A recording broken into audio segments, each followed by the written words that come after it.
주택담보대출 갚으려고 승부 조작했다. 손준호와 함께 영구 제명된 중선수의 충격 고백.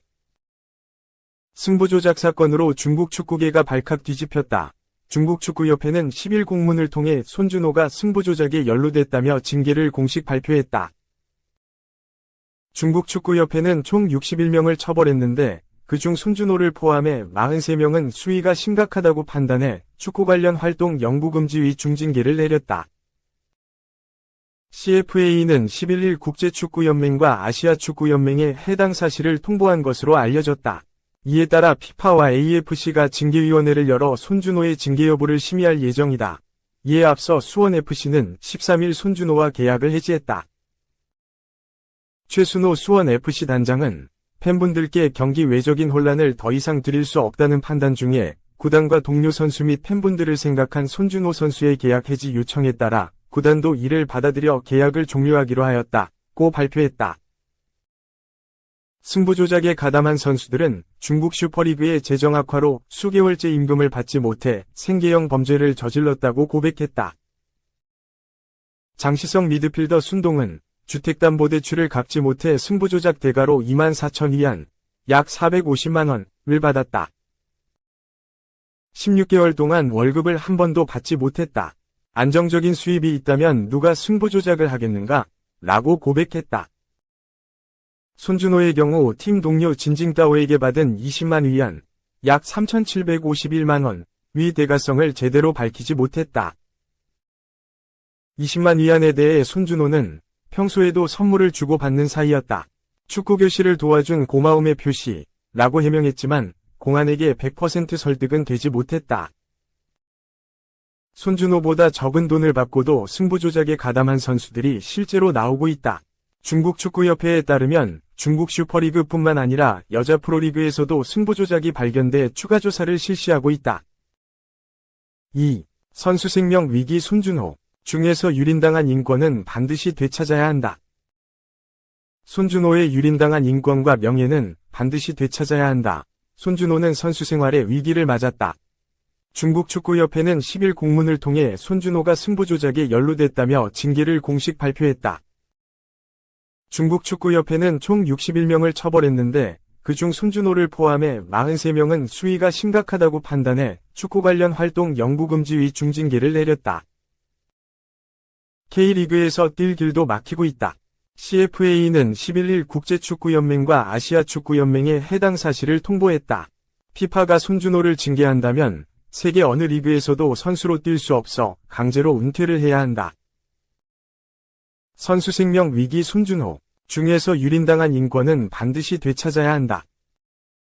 소속팀 수원FC도 결국 리스크를 감당하지 못했다. 최순호 수원FC 단장은 손준호 선수의 계약 해지 요청에 따라 구단도 이를 받아들여 계약을 종료하기로 하였다고 13일 발표했다. 피파위 징계가 확정되면 손준호 측은 변호사를 고용해 법적인 대응을 계속해 나갈 방침이다. 하지만 징계를 뒤집기는 매우 어려운 상황이다.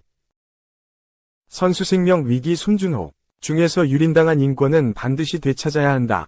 설령 손준호가 축구선수에서 은퇴하게 되더라도 중국에서 당한 인권 유린과 거짓 자백으로 인한 유죄는 반드시 바로잡아야 한다.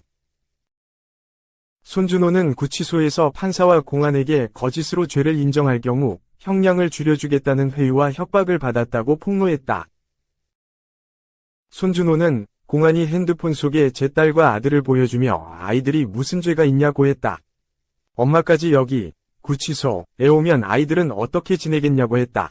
눈물, 빨리 죄를 인정하라고 강요했다고 했다. 손준호의 말이 사실이라면 명백한 인권유린이다. 더구나 중국 공안은 수사 초기 손준호에게 제대로 된 통역과 변호사를 붙여주지 않았다. 언어가 제대로 통하지 않은 손준호가 상황을 제대로 인식하지 못했고 가족이 보고 싶은 마음에 없는 죄를 인정하게 된 계기였다. 손준호가 초반에 혐의를 인정했고 이후 구금 3주 만에 변호사를 접견했다. 하지만 바로잡기에는 너무 늦었다. 감금 생활 중 손준호는 정부나 대한축구협회에 어떠한 도움도 받지 못했다. 손준호는 구치소에서 한 달에 한두 번 영사를 만났지만 건강 체크와 구치소 생활이 괜찮은지 정도 대화였다.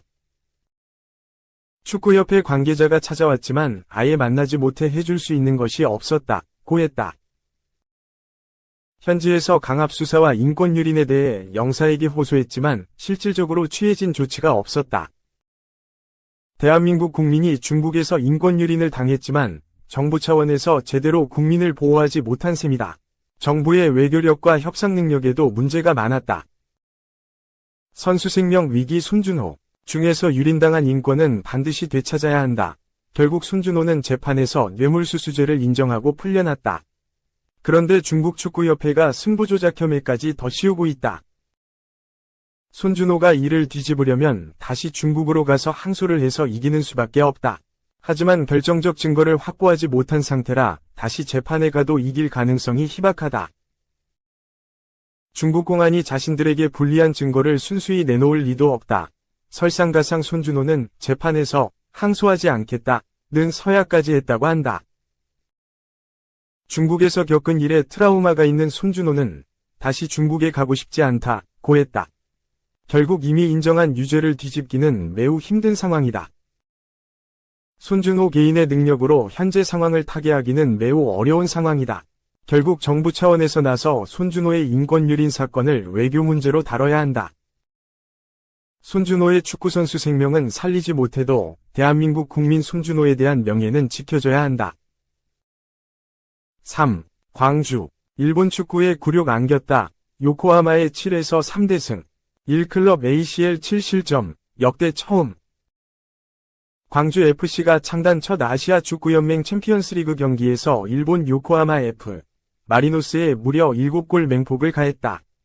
역대 ACL 무대에서 일본팀이 7골을 실점한 건 이번이 처음인데 그 굴욕적인 기록을 광주가 안겼다.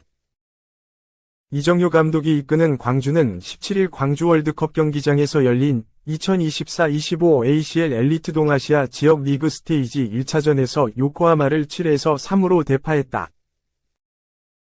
지난 시즌 K리그 1, 3위에 오르며 창단 처음으로 ACL 무대에 나선 광주는 이날 역사적인 창단 첫 ACL 무대를 무려 7골을 터뜨리는 대승으로 장식했다. 상대인 요코하마가 지난 시즌 ACL 준우승팀이라는 점에서 더욱 놀라운 성과였다. 광주는 경기 초반부터 일찌감치 승기를 잡았다. 광주의 역사적인 ACL 첫 골의 주인공은 아산이었다. 전반 2분 만에 아크 정면에서 찬 왼발 중거리 슈팅으로 요코하마 골망을 흔들었다. 이어 전반 15분엔 정호연의 크로스를 오후성이 헤더로 연결해 점수차를 벌렸다. 요코하마도 전반 34분 에오베르의 만회골로 추격에 나섰다. 그러자 광주도 후반 10분 아사니의 추가골로 다시 달아났다. 페널티 박스 오른쪽 외곽에서 찬 아사니의 중거리 슈팅이 그대로 요코하마 골문으로 빨려 들어갔다. 이에 질세라 요코하마도 후반 14분 에오베르의 만회골로 맞섰다. 광주의 3에서 1리드. 이때까지만 해도 경기는 치열한 양상으로 전개되는 듯 보였다. 그런데 후반 중반 이후 광주의 맹폭이 요코하마를 완전히 무너뜨렸다. 후반 24분 아사니의 크로스를 베카가 오른발 발리 슈팅으로 연결한 게 시작이었다. 4분 뒤 역습 상황에선 가브리엘의 패스를 받은 이희균의 중거리 슈팅이 요코하마 골문을 열었다. 이어 2분 만에 골키퍼가 쳐낸 공을 문전에서 헤더로 연결한 가브리엘의 추가골까지 터졌다. 스코어는 순식간에 6에서 2로 벌어졌다. 이후 가브리엘이 수비 뒷공간을 완전히 허문 상황에서 요코하마 수비수 에두아르두가 고의적으로 파울을 저지르면서 수적 균형까지 깨졌다. 4골 차 리드의 수적 우위까지. 광주가 승기를 굳히는 순간이었다. 요코하마는 후반 40분 니시무라 다쿠마의 벼락같은 중거리 슈팅으로 한 골을 만회했지만 광주는 후반 추가 시간 베카의 뒤꿈치 패스를 받은 아사니의 쐐기골을 더해 승부의 마침표를 찍었다. 아사니는 이 골로 구단 창단 첫 ACL 해트트릭의 주인공으로 역사에 이름을 새겼다. 광주는 이날 볼점유율에서 39.5%-60.5%로 상대의 열세였으나 슈팅 수에서는 오히려 17에서 13으로 우위였다. 특히 17개의 슈팅 가운데 무려 11개가 골문 안쪽으로 향했고 이 중 6개를 득점으로 연결하며 요코하마를 완전히 무너뜨렸다. 경기 직후 일본 스포니치 아넥스는 ACL에서 일본팀이 7실점을 기록한 역대 최악의 기록이라며 지난 시즌 ACL 준우승팀인 요코하마는 ACL 출전 경험이 없는 광주에 대량 실점을 허용했다. 전반 2분 만에 선제골을 실점한 뒤 기세가 오른 상대를 막지 못했다. 고 전했다.